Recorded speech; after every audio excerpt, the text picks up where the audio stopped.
Welcome to Grand Prix, your go-to channel for the fastest updates in Formula One. We've got 3 hot stories for you, so make sure to subscribe and hit the notification bell to stay ahead of the pack. Let's get started.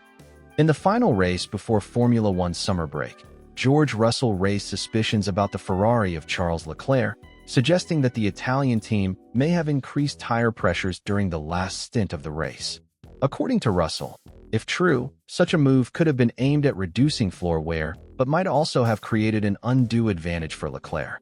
Russell's reasoning was based on Leclerc's unusual performance curve throughout the weekend. On Saturday, the Monegasque driver delivered a superb lap to take pole position. At the start of the race, he showed strong pace, appearing capable of fighting for a podium. However, as the laps went by, Ferrari's performance faded significantly. By the closing stages, Leclerc was struggling to keep up, eventually losing a podium place to Russell himself. Given the sharp decline in Ferrari's pace, questions were raised about whether something irregular had taken place. This week, however, the FIA published the results of several random inspections carried out after the Hungarian Grand Prix. Among the cars checked were those of Leclerc, Russell, and Fernando Alonso. The governing body clarified that these inspections are standard random checks performed on cars finishing in the top 10. But in this case, extra attention was naturally focused on Leclerc's Ferrari following Russell's public remarks. The outcome was definitive. No irregularities were found in any of the 3 cars. Leclerc's Ferrari was cleared, confirming the driver's own post-race statements. Leclerc had explained that his loss of pace was caused by a chassis issue that worsened as the race went on. Additionally, Ferrari had been testing a new configuration on the rear suspension, which, according to the team, made the car's performance inconsistent and unpredictable. These combined factors, rather than any rule breaking, explain Leclerc's inability to maintain his early pace and his failure to return to the podium. The FIA's confirmation effectively put an end to speculation.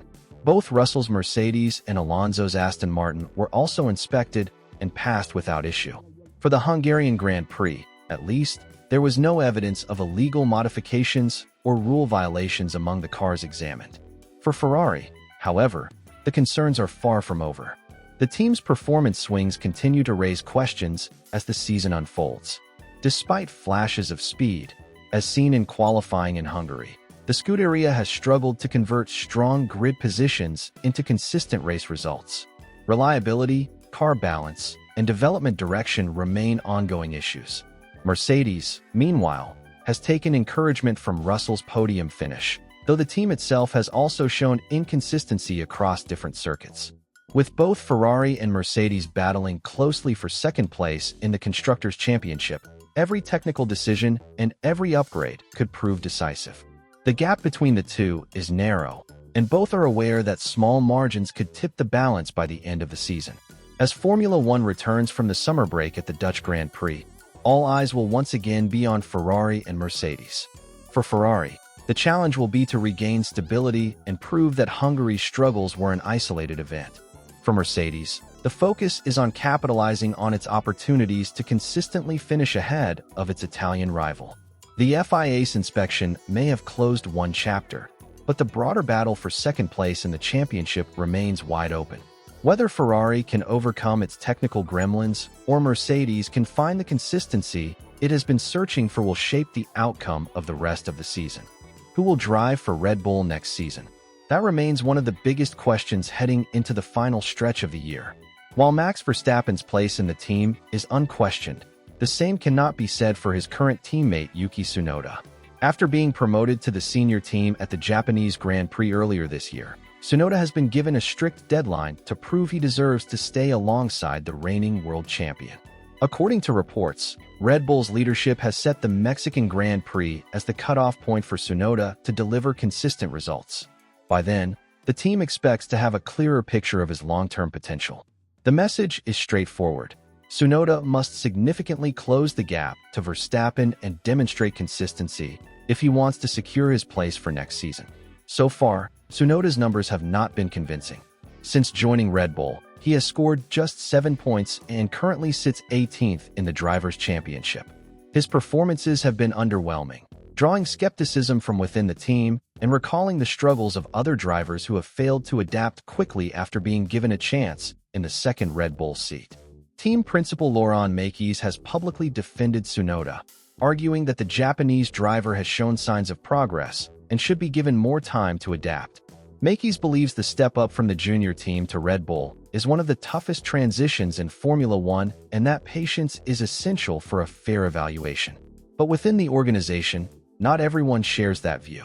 Red Bull advisor Helmut Marko has taken a harder stance, emphasizing that the team cannot afford extended patience if the results are not forthcoming. Marko was also quick to dismiss rumors linking the team with drivers outside of the Red Bull Academy, such as four-time IndyCar champion Alex Palou, reaffirming that the team remains committed to promoting from within its own pool of talent. This stance places additional pressure on Tsunoda, who has around 6 races to change the narrative. If he cannot meet the expectations set by Red Bull's management, the team is prepared to promote another young driver from its academy. Among the names mentioned is American prospect Zach O'Sullivan, who has been making waves in the junior categories and is viewed by some as a potential candidate for the seat. For Red Bull, the second driver's role remains one of the most difficult positions on the grid. Since Daniel Ricciardo's departure, no teammate has managed to consistently challenge Verstappen or deliver points at the same level, creating a revolving door of drivers struggling to adapt to the high-pressure environment. Tsunoda now finds himself in the same situation, tasked with proving he can succeed where others have failed.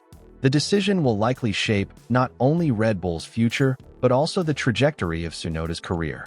If he secures the seat, it could cement his place in Formula One for the long term. If not, he risks becoming the latest in a line of drivers moved aside after failing to meet the team's demanding standards. With 6 races to go before the deadline, the spotlight will be firmly on Tsunoda.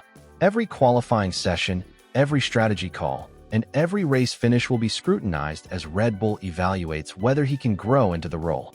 For the Japanese driver, the challenge is as much mental as it is technical, showing that he can handle the pressure of one of Formula One's most demanding teams.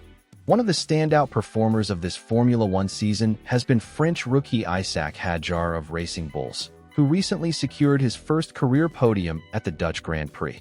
The result was a breakthrough moment, not only boosting his confidence, but also sparking renewed speculation about whether he could soon be promoted to the senior Red Bull team alongside Max Verstappen. Hadjar addressed the subject this week, making it clear that while the idea of driving for Red Bull excites him, he does not see himself moving up as early as 2025. "I don't want to be in Red Bull next year," he said candidly, emphasizing that the timing is not right. For 2026, however, Hadjar admitted that the situation could be very different. His reasoning is tied to the major regulation changes coming in 2026, which will mark a fresh start for all teams on the grid.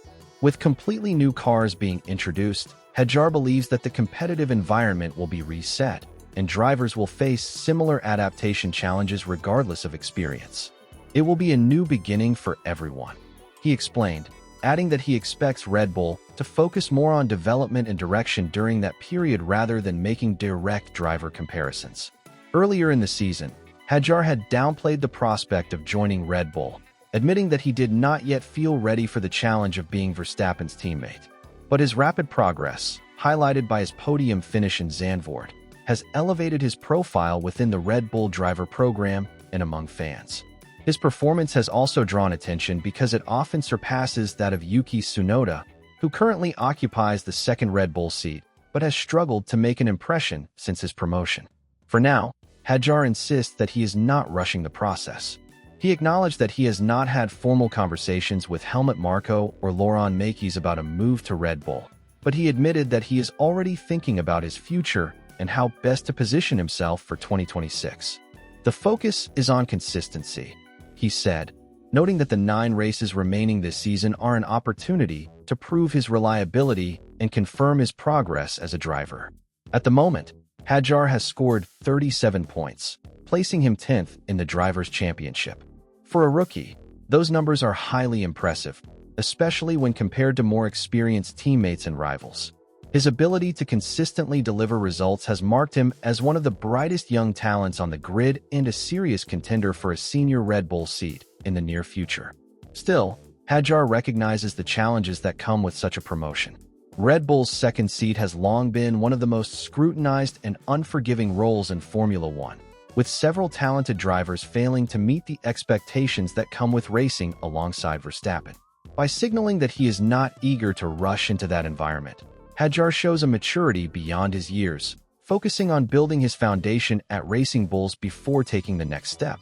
For Red Bull, the decision will be complex.